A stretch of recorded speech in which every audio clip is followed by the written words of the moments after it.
We're doing it. We're smart people. We know how technology works and all that kind of stuff. Yes. I don't know what we want to call this podcast. We will We'll, figure a we'll name for figure it it out out. eventually. Yeah. Yes.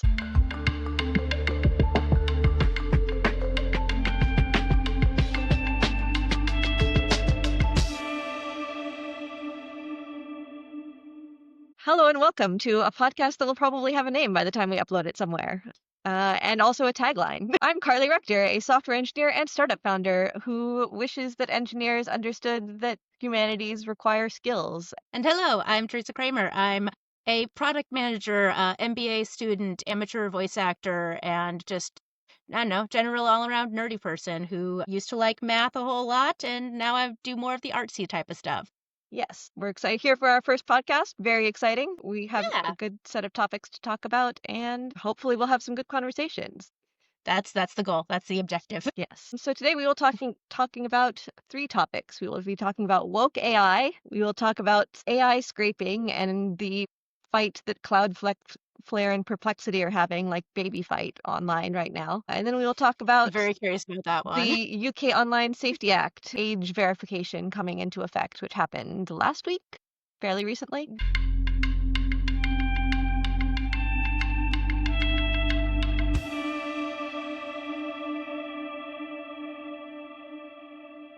Shall we start with woke AI?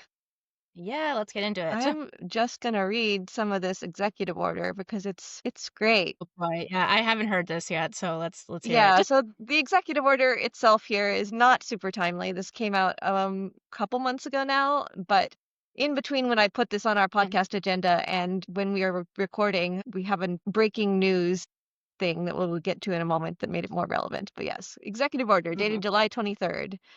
Et cetera, et cetera. Authority vested me as president. Artificial intelligence will play a critical role in how Americans of all ages learn new skills, consume information, and navigate their daily lives. Americans will require reliable outputs from AI, but when ideological biases or social agendas are built into AI models, they can distort the quality and accuracy of the output. One of the most pervasive and destructive of these ideologies is so-called diversity, equity, and inclusion, DEI. In the AI context, DI includes the suppression or distortion of factual information about race or sex, manipulation of racial or sexual representation in model outputs, incorporation of concepts like critical race theory, transgenderism, unconscious bias, intersectionality, and systemic racism, and discrimination on the basis of race or sex. DEI displaces the commitment to truth in favor of preferred outcomes and, as recent history illustrates, poses an existential threat to reliable AI. So that's the intro to this executive order. I'm not a fan, if that wasn't obvious, No, yeah, but the no, gist not of a fan. the gist of this executive order is it's specifically focused on AI systems that are procured for the federal government because they do not actually have the authority to Mhm. just say like AI systems everywhere don't be woke. Yeah, But they do yeah, say federal procurement, if you're getting an AI system, you must verify that it basically doesn't have DI in it, yeah. sort of ideological principles into the AI. It's also one of those things where it's like with executive orders, I always wonder the scope of them because it's like this is really technically only for the executive branch. So it's like it's not a law. It doesn't affect what the legislature is going to do if like the legislature decides to acquire AI or things like that. So there's always Yeah, that theoretically, but aspect it's of it. one of those things where it's like Theoretically.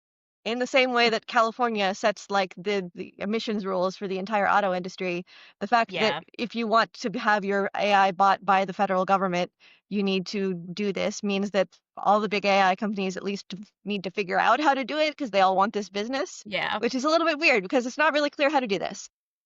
So some of the sort of incidents in the past that this executive order cites that are real things that happened are it mentions one major AI model changed the sex of race or sex of historical figures, including the Pope, the founding fathers, and Vikings, because it was trained to prioritize DI requirements at the cost of accuracy. And that is true. This is an incident that happened with Google's image generator a while ago that caused them Mm, to just like take it down for a while. But basically, because it had some specific instructions in it to try to prompt it to give more diverse output, you could ask it for the founding fathers or even 1940s German soldiers, and it would give you a racially diverse set of people that is not perhaps accurate to the history or interesting. tasteful in many cases. Yeah. So like Not that was tasteful at not all. great. But like Yeah. we have to understand that the reason that was put in place is that the bias goes the other way naturally, Mhm. right? Where there have been many studies that if you ask AI to do a doctor, it is going to be a white man. If you ask it to do an engineer, Yeah. it's going to be a white man. Mm. And even more so than the distribution of the actual industries, which are already bad. Even if you're talking about like, let's reflect reality, they don't reflect reality. They reflect reality as reflected in the consensus of the media that exists on the internet, which is not, in fact, a reflective set of Yeah. reality. Yeah. Like, reality as reflected by the opinion of whatever information they were training it on. Yeah, like, Which it's interesting also, like, the historical aspect of it because you hear about it a lot where, you know, Victorian England was actually way more diverse than we think about yeah. it and way more diverse than we see in media and stuff like that, but yeah, it's like, obviously, like, you're very cherry picking the examples of this is where it's wrong because there's very much a chance that if you had given it one of those other scenarios where we historically bias more Hmm. towards, like, white, male, whatever, it actually would have been more accurate than our cultural depictions of the time, so it's definitely okay, you're picking your examples where it's wrong, so to speak, like, quote, unquote. It's wrong in those cases because of Right. interventions, but it's also wrong in other cases without intervention, and that's why the interventions were Yeah. made. So there's Yeah. a real like question here fundamentally about AI of how much you try and intervene in it to try and direct it in a direction you think is Mhm. more correct or representative. And then there's question of what that direction is that you think is correct or representative and how you know that that's correct versus what the AI thinks. Yeah. Because you've also seen Trump decide that like AIs are biased because they were asked to rank the top 5 most recent presidents from best to worst, and they put him at the bottom. And like that's clearly objectively false, where it's just like, Oh, no, it's like, no, pretty sure that there's a lot of objective fact that actually says that's true, you know? yeah, it's like that, and that's based on some things that it knows for real. So I mean, even just polling numbers and, like, approval ratings, it's like, "Yeah, no, you are in the bottom of the barrel, buddy, accept it." yeah, so that's like the thing about biased AI is like AI is by its nature biased. It reflects the Mhm. biases of its training data and amplifies them. And a lot of people like to think that you can wave a wand and it's because it's a computer, it can discern the objective truth of something. And Oh. that doesn't really work most of the time, almost all of the time. Yeah, I really feel like more people need to see how bad AI is at math, like basic math, to really understand that, like, no, this isn't a thing that is meant to, like, present you with an objective truth. It's like you can argue how much an AI is reflecting the human brain, but it is definitely trying to do more of a human brain like process than a computing process. And in that way, it can reflect the unconscious biases that you can build when Mhm. you have like heuristics, like because unconscious bias are things that are real that the human brain has developed because it's a faster way to process things. And AI Yeah. can have, in some sense, like convergent evolution of those kind of systems where if there's a bias that you can think of that shortcut things that to be more accurate in some cases or faster, then it will come up with it. And like that's how Yeah. unconscious bias works, and that's explicitly the sort of thing that they said you're not supposed to tell the AI exists. So it's not great. Yeah. No, it is also interesting that, oh, yeah, we don't want truth in we want our AI to be only truthful, but let's take this biological thing that we have evidence that based existence in the human brain. No, no, that's not allowed, even though it's unconscious bias is something that's been proven in, like, psychological experiments and biological studies over and over and over again. It exists. You really can't deny the existence of unconscious Yeah, bias. that Like, the what unconscious bias phrasing specifically in this order was where really got me because I was like, Yeah. that's a thing that exists. Are you saying we cannot Yeah. tell the AI that A, that exists as a human thing, and B, it is a thing that exists as an AI thing? Because those are both objective facts that you're Yeah. anyway. Talking out of both sides of their mouths. Yeah, no, my older brother likes to say the GOP is the gaslight, obstruct, and project. So it's like the projection going on here is very intense. Yeah. Speaking of projection, you want to talk about Elon Musk and Grok as it relates to this a little Yeah, yeah. bit? Let's talk about Grok. Oh God. Uh, so Grok is framed as the anti-woke AI. Basically, Yeah. the whole reason that Elon Musk built XAI and Grok was because he thought all of the other systems were too woke. And so he was going to build like Mhm. the quote unquote unbiased version. That has not Yeah. proven to be the case. People have noticed a lot of times that Grok, in fact, will reflect liberal talking points pretty often.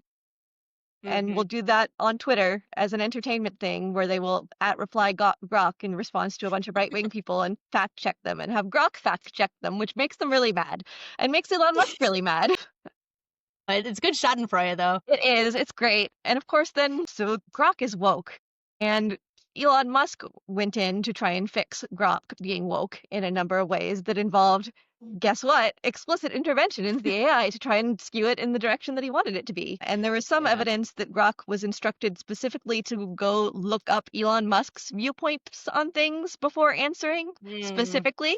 Oh boy. And then, of course, there was the whole Mecha Hitler incident. I don't know how much you saw about that one. I saw a little bit of that. I did see a little bit of, like, I do try to keep off of X just for my mental Yes, health that's a good because I feel like good it's a good decision. move sometimes. Yeah. But no, I did see some screenshots of folks posting. It's like, oh yeah, you have swung the pendulum so aggressively in the other Yep. direction. And yeah, I don't know exactly what they did for that case to swing that pendulum. They don't think they've said out loud. It could either be just like more system prompt stuff, like go check what Elon Musk says, or there's some other things that you could Mhm. do on the actual model side to try and swing it. But clearly, I don't think it was achieving the expected goal. Even depending on how much you think Elon Musk is a Nazi, I'm pretty sure he still didn't want his AI chatbot to go out there He needs to claiming to be be like Hitler. a subtle, quiet Nazi. He Yeah, can't be like, you know. low key white supremacist, not Yeah, low key. so yeah, that didn't work great for No. him. So this is substantially a thing that AI things struggle with. How do you get the AI to Yeah. A, reflect the truth, whatever that is, or B, even reflect what you want it to reflect, if you know exactly what that is, Mhm. like Elon Musk. So even Elon Musk cannot get his chatbot to have exactly the opinions that he wants it to have. So it's not really clear what this executive order is going to try to get anyone to do, because basically what it's saying is you can't put any explicit interventions that are ideological in your AI, or if you do, you have to make it like really obvious to everyone that that Yeah. was put in there specifically. So Yeah, no, it's very like it's very chilling in a way because it is like when you say it's like, oh, it can't be ideological. It's like, well, this is an administration that defines things like climate change as ideological. Like like we were talking about unconscious bias, something that has objective truth behind it, and they're like, no, no, that's an ideological thing, or like vaccines are an ideological thing to them, yes, and so yeah, it definitely winds up with this very sort of like chilling effect of like, okay, well, I can't like train my AI to give people accurate information about vaccines because your head of the CDC is going to come after me and tell me that like no that's not right, even though we have evidential data and scientific like research that shows what the AI is saying is correct. So it's definitely one of those things that like yeah, like it, as with a lot of things with this administration, yeah, has a very sort of chilling effect. yeah. So to the most recent news, which is exciting, related to Meta, which is its own trying to be anti-woke thing.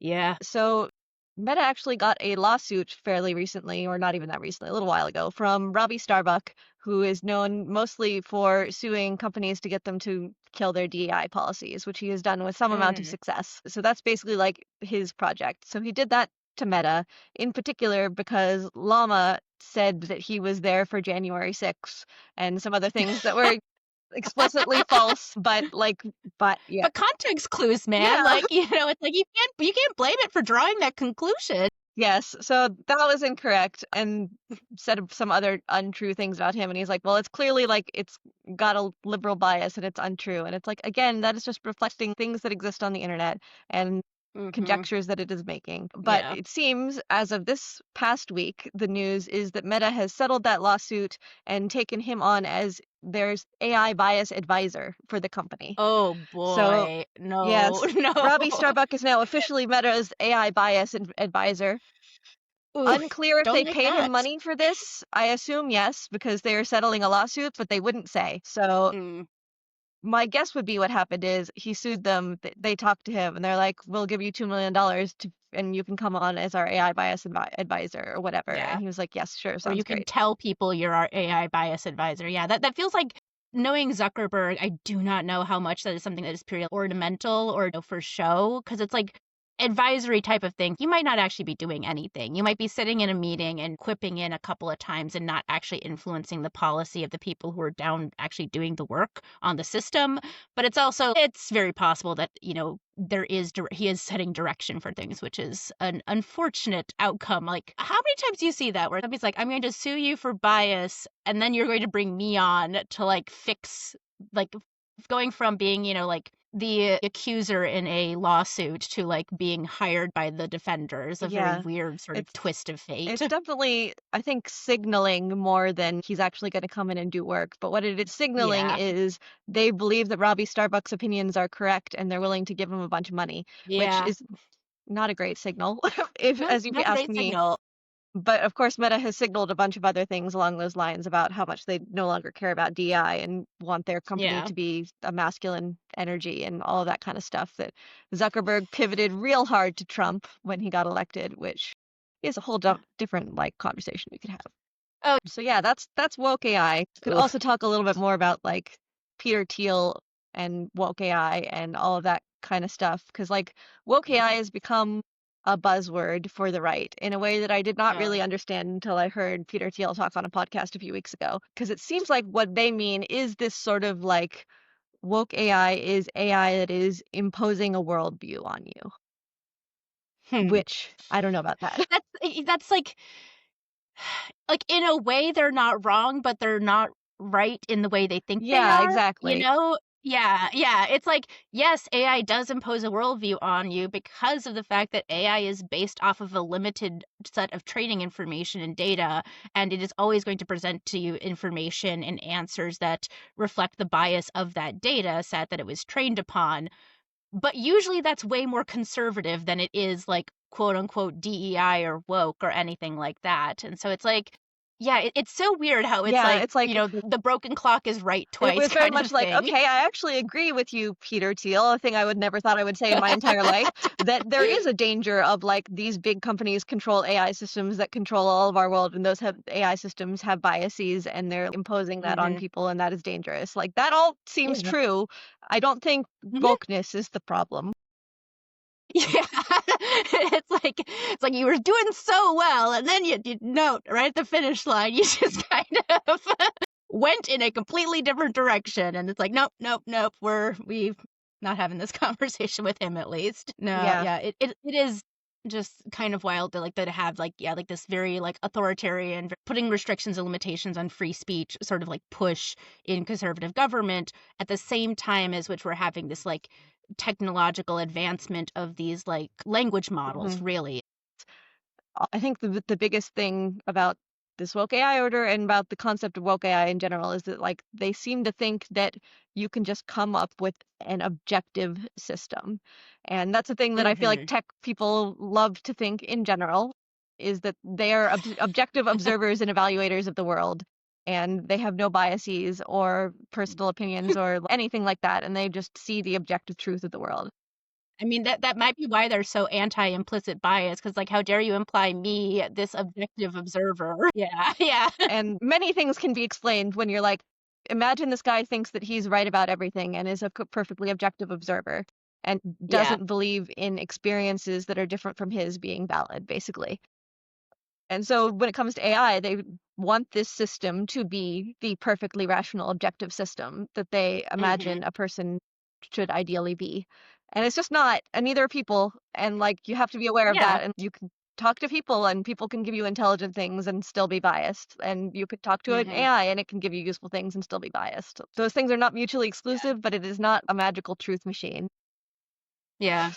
The striving for, like, pure objectivity is for me, it's like it's something I deeply cannot relate to Mhm. because the subjectivity of life is kind of what makes it really beautiful is that people see things in different ways. But it also feels like the pinnacle of winning an argument on the internet Yes. in a weird way. It feels like it's at that pinnacle of, okay, if I can reach, like, this true objective like, this objective truth that is completely unsullied, then nobody can ever tell me I'm wrong on the internet again.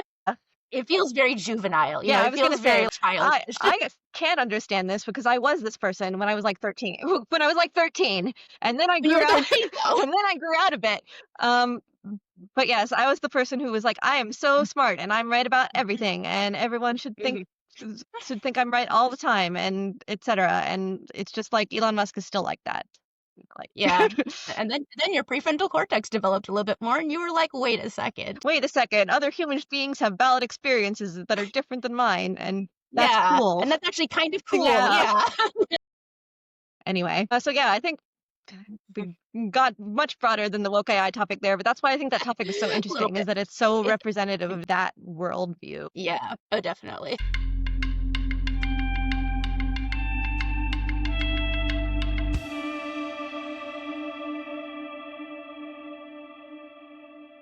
Shall we move on to our next topic? We're still kind of talking about AI. So I guess a little bit of context for this, for people who may not have it. Most AI models are trained from a bunch of stuff scraped from the internet without permission, especially language models, but also image, video, basically anything that you can think Mhm. of is just like crawled from the internet. We don't care about copyright. There's the claim is it's fair use, and there have been some court cases that support that basically so far. Mhm. Though there's many that are still in process. This is Yeah. unfortunate because you have things like journalists or artists or basically anyone who's creating content online who appreciates getting paid for it or even credit for it, which does not happen when it gets consumed by an AI system and regurgitated. That's the high level there. So the recent thing that happened here is that Cloudflare actually made a pretty big move at the beginning of August to fight off AI crawlers.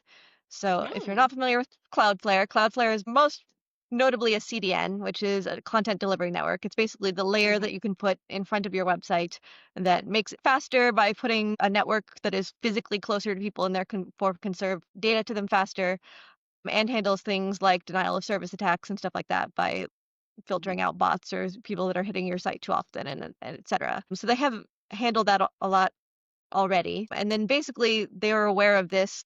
AI is crawling all of the websites on the internet without compensation. And in fact, some of the AI bots were crawling with bad behavior. So there's things like robots.txt, which Mm. is intended to basically be a file that you put on your website, and it has rules that says robots, you're allowed in here, or no, you're not, and can get a little bit more fine grained than that. But there's nothing that like physically makes that have to happen. It's just a text file. It's just like a sign on your website that says, please Mhm. don't crawl us.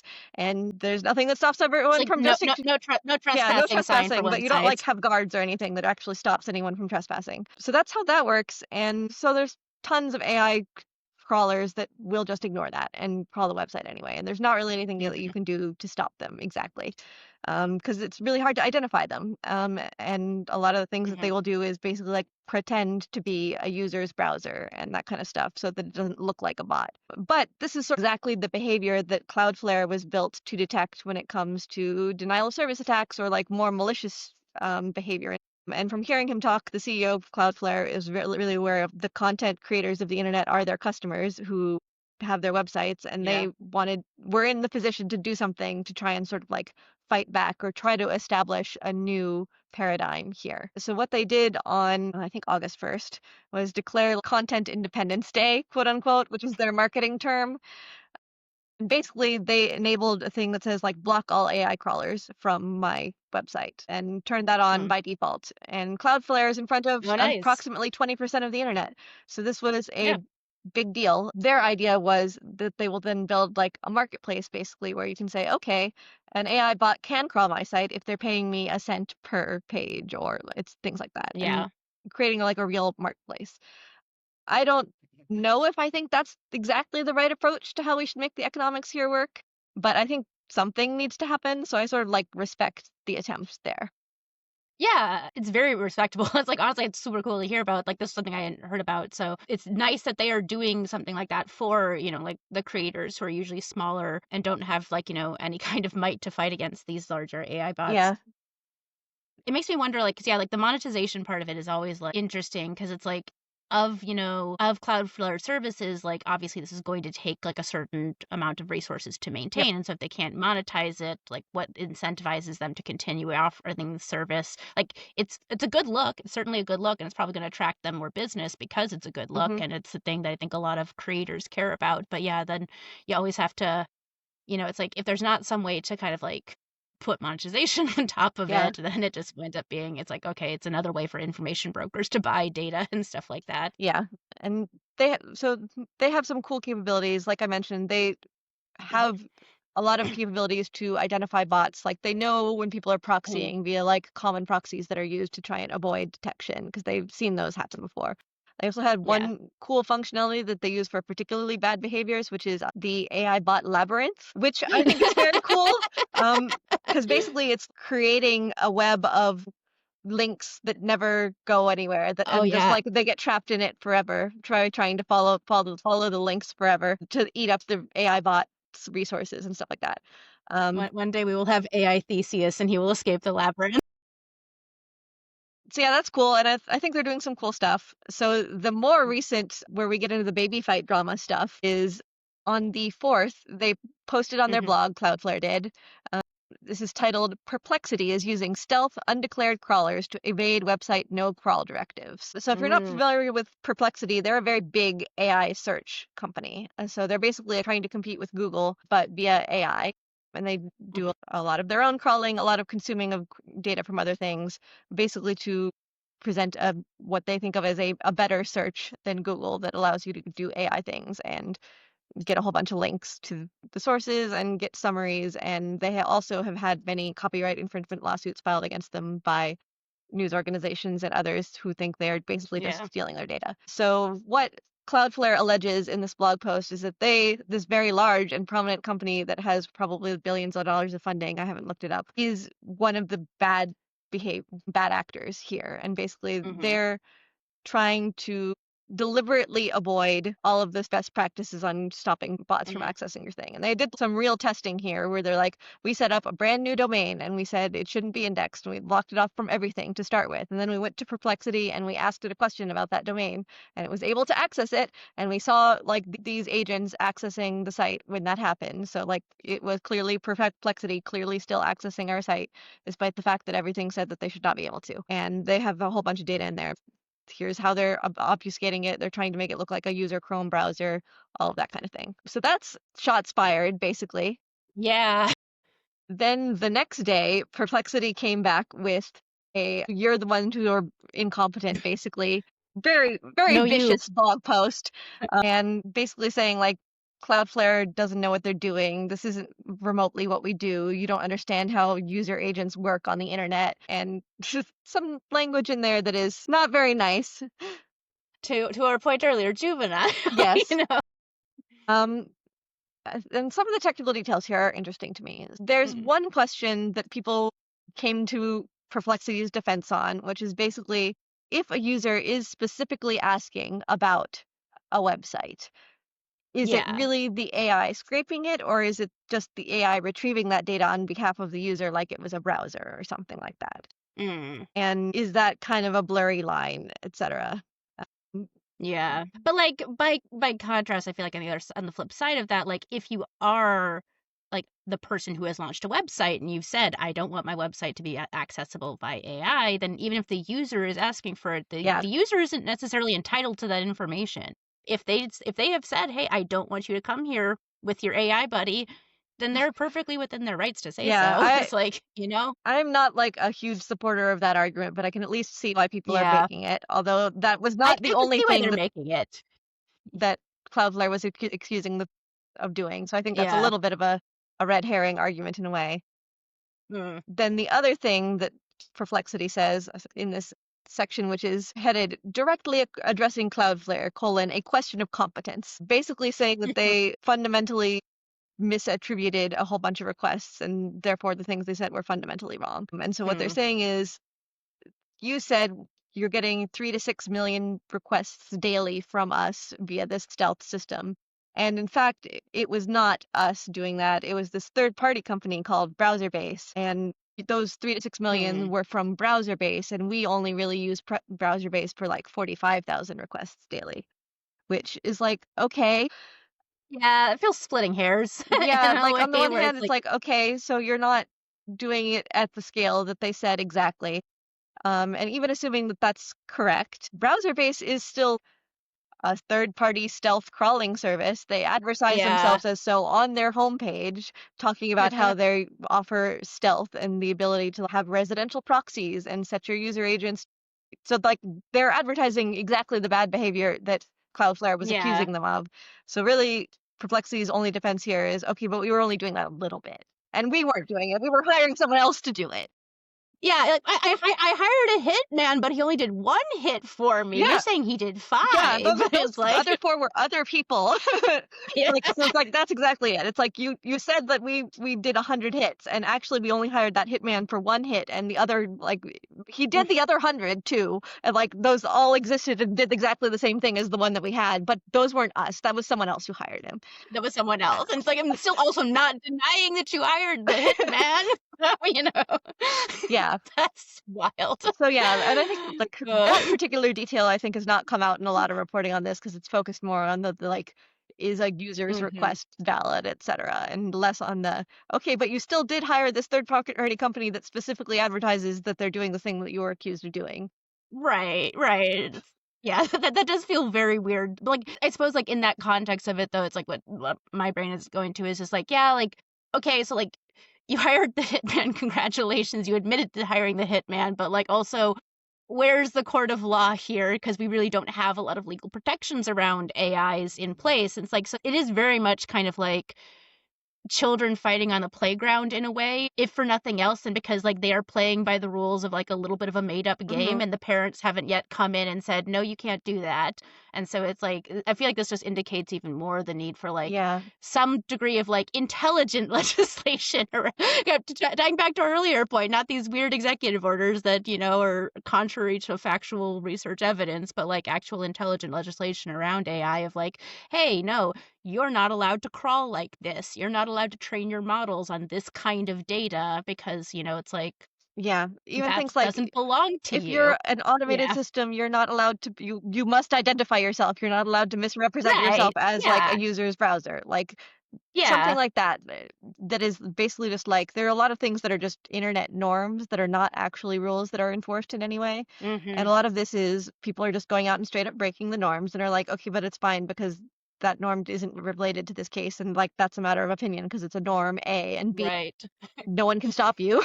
Anyway, Yeah, no, there's regardless. no enforcement here. It is very Wild West. There's nobody to say like, okay, stop. It's like, yeah, to your point, it's very norm driven. So it's like if you break the norms, then well, what happens? Like nothing happens really.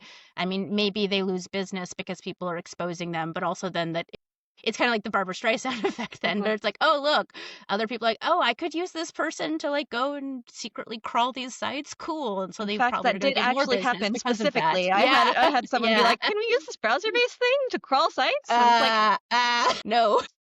yeah. Yeah. So yeah, it's definitely one of things where it's like, I feel like it would be great if we could just have a norm of you're not allowed to secretly crawl other people's websites for content Yeah. and steal it and use it for whatever you want. Like that seems like it Mhm.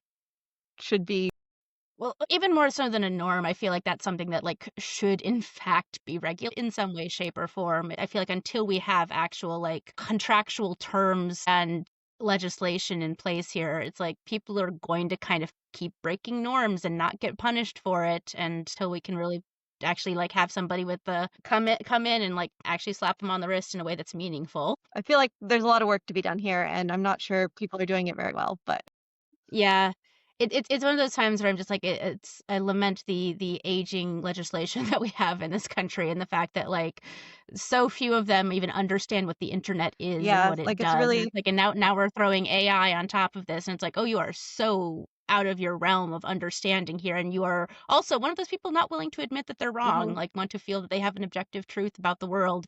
And so it's like you're not going to seek out experts, are you? You're not going to actually talk to people who know like yep, a salient and reasonable way to regulate this. You're just going to kind of yeah. throw spaghetti at the wall and see what sticks.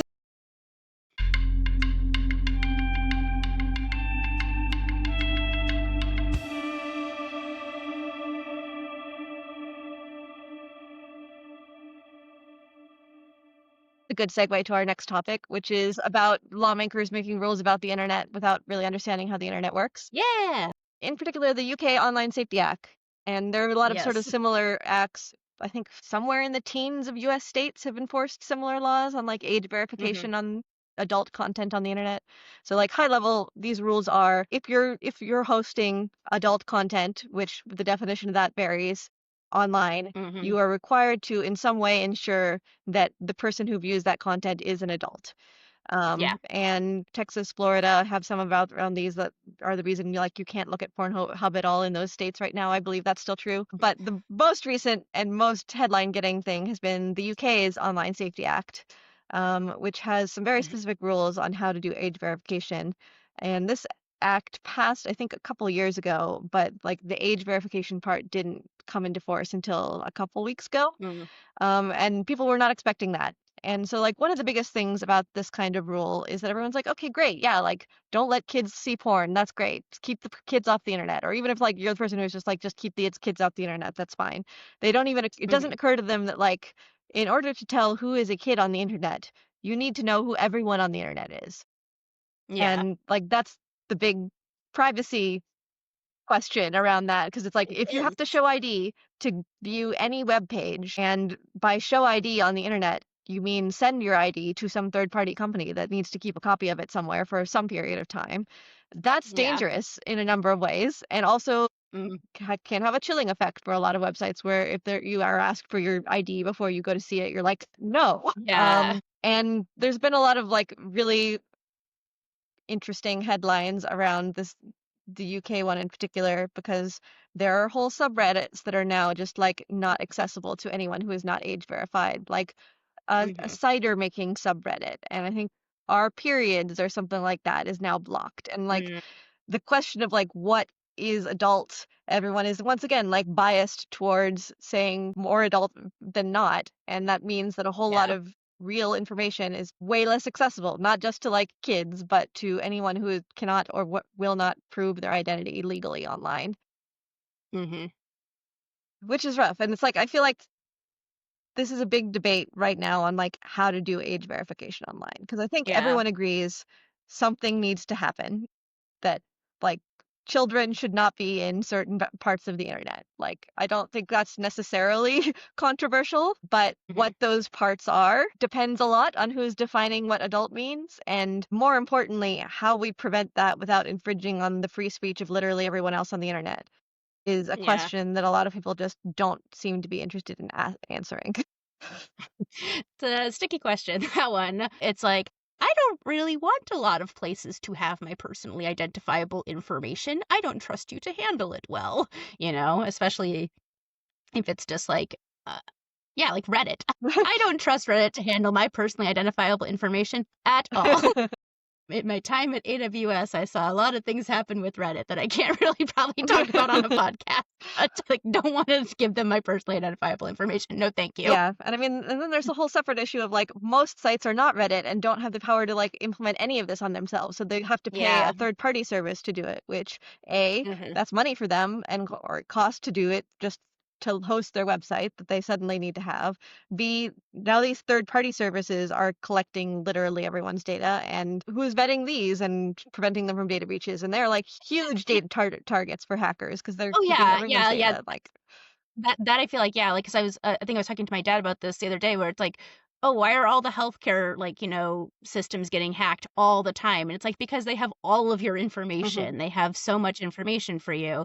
And it's like, yeah, if you create a repository that's just like, well, here's a repository of people's credit card numbers and social security numbers and, like, identification numbers, it's like, that's what they're going for because it's like, "Oh, cool, free identities." yes. It's like, just break in and steal a million identities, and it's like, "No, it's not how it works." And it's one of those things where it's like, depending on how much money that those third party companies are making on it, it's like, well, how incentivized are they to like have that level of security when a lot of times with these data breaches, it's just like you get slapped and you pay a fine and Mhm. then you just proceed. So that's very like from that aspect of it, it's chilling, and then from the aspect of like what constitutes adult content has always been something that's so mired in just like, I don't know, it's the sexism and homophobia and like just lots of different like discrimination against marginalized One of groups the, and I that believe, one of the sentiment. co-sponsors of the federal US version of this, which is the Kids Online Safety Act, KOSA, Yeah. is on record as saying this is to protect kids from the transgenders. So, Yep. and the thing about this is like back to all of our legislators don't understand the internet. This bill COSA has bipartisan support. I think I looked this up and there were maybe like Yeah. 2 senators who did not vote for COSA in one of Oh, the things like that. Because everyone's like, "Yeah, jeez. kids should be safe online," and, like, no one is like, "Okay, but" Okay, but that's not how it works. Yes, Yeah.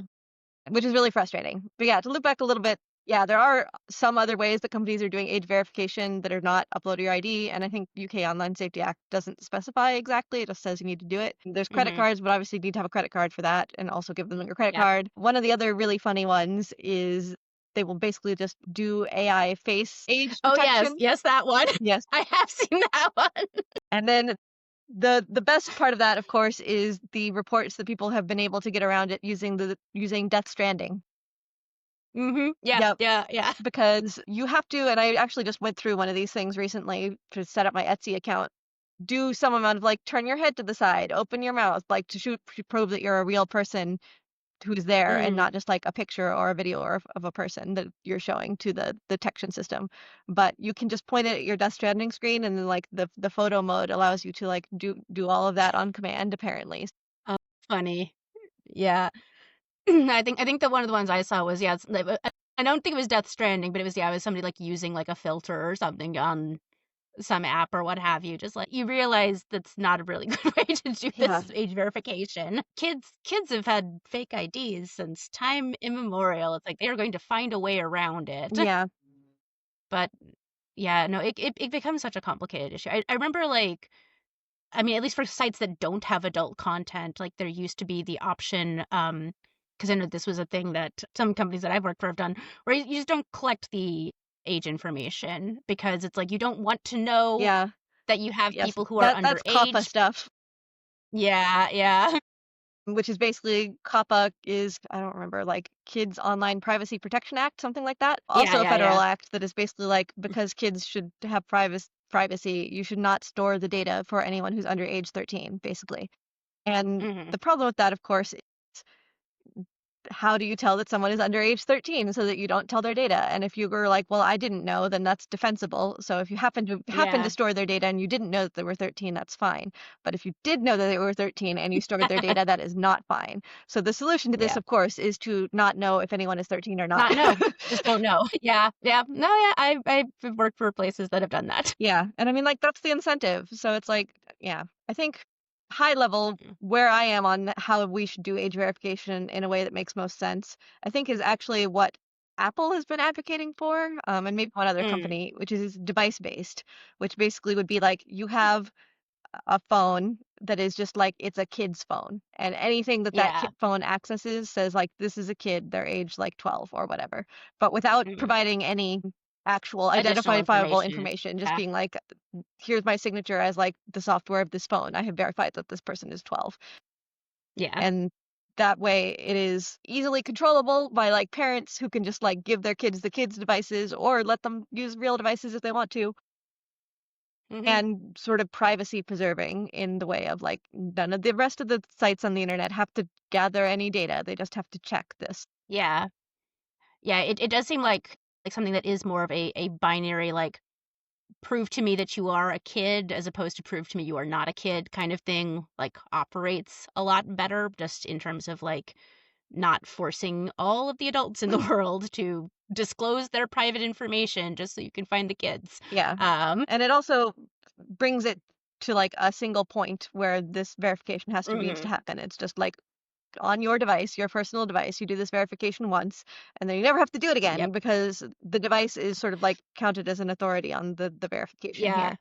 None of the other sites that you're accessing need to do anything about it. Yeah. But of course, this requires this to be sort of a universal standard that. Yeah. I think it actually really good though for like school Hmm. computers because it's like, oh hey, just every computer in this high school that's not in a staff room, that's a kid. Like those are all kid computers. They're going to send the kid computer flag no matter what. Hmm. Um, and it kind of gets around that very elegantly. And then like like libraries and other places like that where you have these publicly accessible devices, it's like, well, yeah, like probably makes sense to have either like you have certain computers that are like, this is the adult computer, come up to the Hmm. desk and prove to the library that you are an Yeah. adult, so they will let you access the adult computer, which is a lot easier than, like give your information to this third party Yeah. mysterious someone, you know? because like they're not going to hold Yeah, on to it. exactly. Then Like it's that's like the they big just thing. have to People do the always make verification. the analogy of like, well, you have to show ID to like buy porn magazines or alcohol or whatever, or like the person just looks at you and Yeah, they tell that your thing. And it's like, okay, yes, they're not storing that data anywhere. So I think that makes it no, they're not. substantially different in that a human looked at you for 5 seconds and then probably forgot what you looked like because no one's paying any attention. Hmm. And that's just like that's built into the system versus like theoretically these age verification systems are supposed to do that. They're only supposed to keep your ID for like the minute that it takes to actually do the verification and then they delete it. But there have been data breaches that have proved that is not the case even when they say it is sometimes. So Oh yeah, yeah. If they're not incentivized to delete it, then they will delete it when it is cost effective for them. And the cost of storage is so low, especially for like the quality level of these images that you're dealing with, that they're mm, probably not losing a lot of money holding on to it. yeah. And so they're disincentivized to delete Yeah. it. And Um, no one knows. yeah, no one knows. I mean, they could probably, I don't know. I can't talk about that on a podcast. Secrets of S3 that I know from working at Amazon Web Services. Things I will not talk about on this podcast. No. But yeah, Yes. yeah, yeah, So yeah, the other thing that I yeah. want to talk about sort of generally is the like parental supervision part of it because a Mm. lot of it is even it's just like ban kids from social media until they're age 16 or like ban them like I think the Australia has a bill that includes even YouTube in ban kids from social media until they're 16. So you're Oh, just like wow. not allowed to watch YouTube until you're 16. Um, which is like crazy. And one of the reasons that it's crazy that I hear people talk about that I think is really true is okay, so what happens when you're on your 16th birthday? You're just on the internet and you've never seen the internet before? Like that Yeah. seems bad. Like That does seem really bad. like people need to like actually treat this like something that people need to be introduced to and learn about and Hmm. access in a controlled environment and that kind of stuff. So Yeah. especially talking about like the library computers or like your kid's computer and your shared computer and you can come use the adult computer alongside your parent and the parent can walk you through like here's some things that are on the internet, but of course that requires the parents having internet literacy to do Yeah. that also. But I think Yeah. there really needs to be more of an effort around that Yeah. online literacy, online Oh, yeah. safety, and what that like.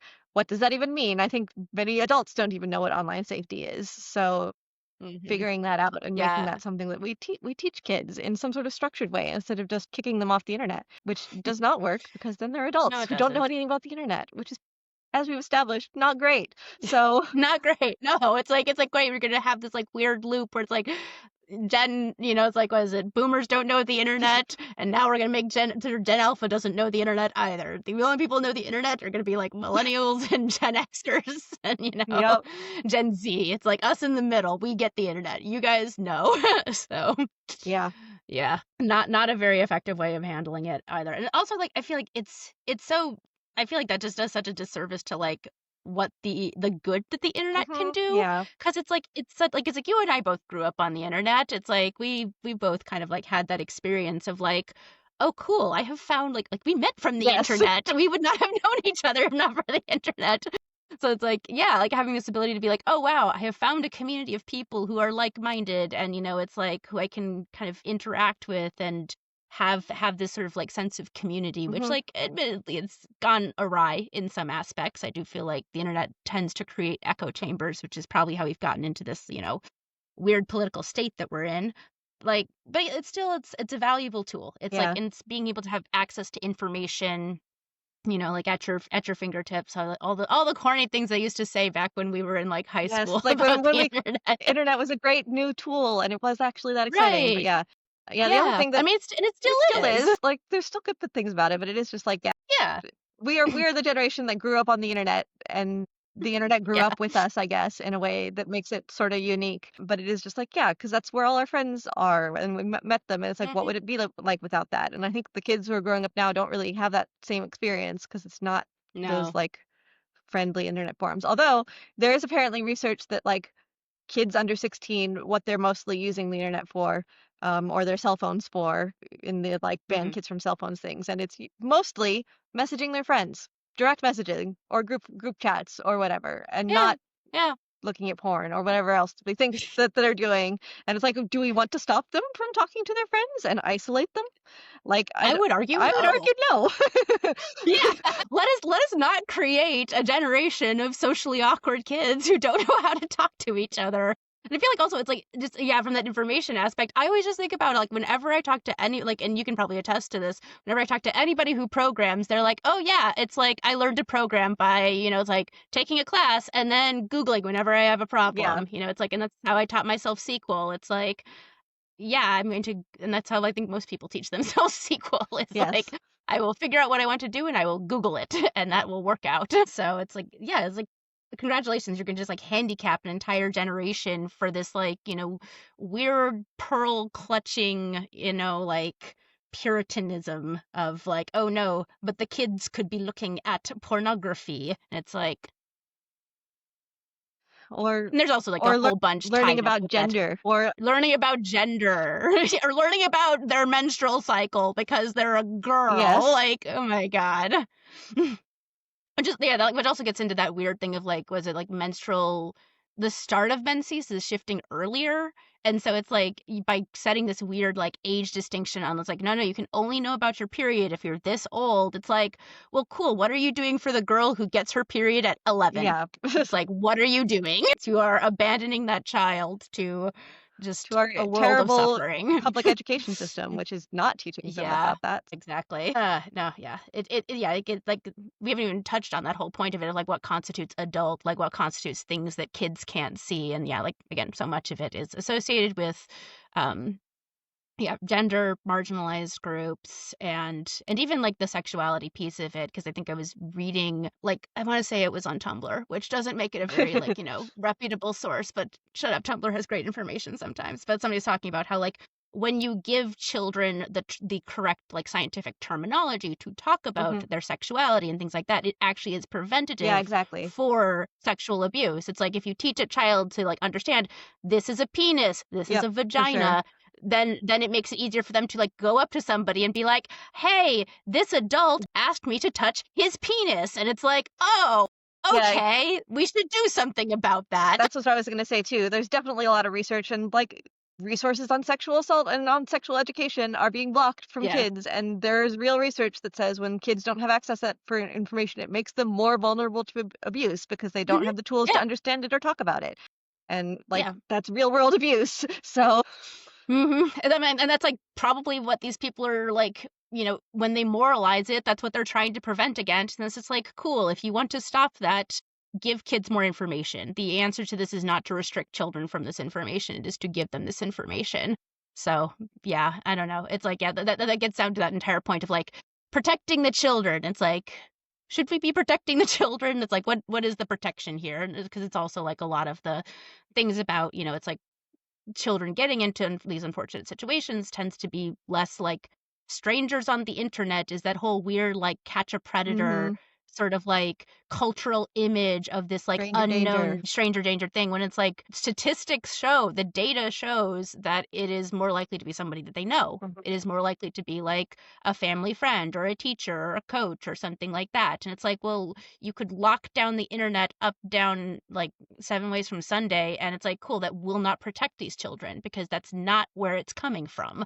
And so it's like in that regard, sort of like a futile attempt in a lot of ways because you are misunderstanding like the actual root cause of the issue. Yeah, and I think there's some fundamental of just like not wanting to accept that. A lot Yeah. of, I think, right-wing ideology and conservatism is being like, well, if we don't acknowledge a problem exists, then and just ignore it, then it's fine. Or Yeah. like wanting all, Or project the problem onto yeah, or something like wanting else. the problem to be the caricature of a problem that is easy to solve because then that Yeah. is easier. And it's like, okay, that is true. That would be easier if that was the problem, but we need But it's we not. need to like acknowledge that problems are more complicated than that and give people the tools to Yeah. address them and not just like imagine that we can create a perfectly safe and sterile environment in which nothing bad happens. Yeah. No, yeah, definitely. It took a turn. Yeah, I was gonna say on that happy note, perhaps we should try and wrap up. I think my outline says some kind of sign off right now. So thank you for listening to our podcast, which still doesn't have a name yet. I hope you enjoyed these topics. We'll have more probably next week, Maybe. We'll see. and hopefully some more polish to the sign off and sign on parts. Look forward to that.